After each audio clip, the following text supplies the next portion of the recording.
जय शिव, बोल बम बोलो जय शिव जय शिव।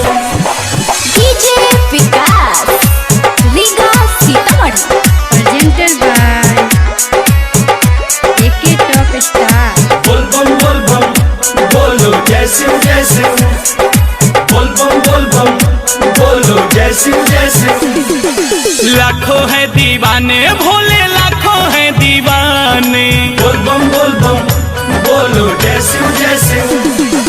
लाखों है दीवाने भोले, लाखों है दीवाने। लाखों है दीवाने भोले, लाखों है दीवाने। सारा दुखियों का दुख, सारा दुखियों का दुख तू ही तो जाने। लाखों है दीवाने भोले, लाखों है दीवाने। लाखों है दीवाने तेरे, लाखों है दीवाने।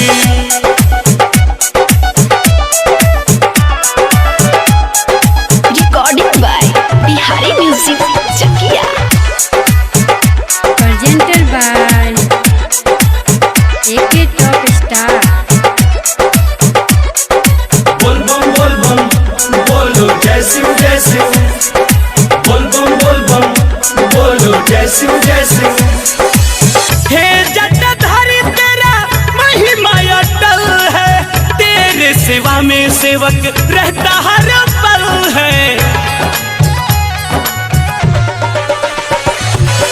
हे जटाधारी तेरा महिमा अटल है, तेरे सेवा में सेवक रहता हर पल है।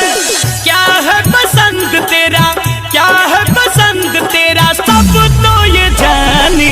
लाखों है दीवाने भोले, लाखों है दीवाने। लाखों है दीवाने तेरे, लाखों है दीवाने। DJ Vikas Riga Sitamarhi presented by AK top star. बोल बम बोलो जय शिव जय शिव, बोल बम बोलो जय शिव जय शिव। चौखट से कभी कोई जाए न खाली, दुखियों की बात भोला कभी न टाली। चौखट से कभी कोई जाए न खाली, दुखियों की बात भोला कभी न टाली। विनोद बेदर्दी सोनू, मुन्नालाल विशाल सोनू महिमा बखाने। लाखों है दीवाने भोले, लाखों है दीवाने। लाखों है दीवाने तेरे, लाखों है दीवाने। सारा दुखियों का दुख, सारा दुखियों का दुख तू ही तो जाने। लाखों है दीवाने भोले, लाखों है दीवाने। लाखों है दीवाने तेरे, लाखों है दीवाने। Presented by AK top star.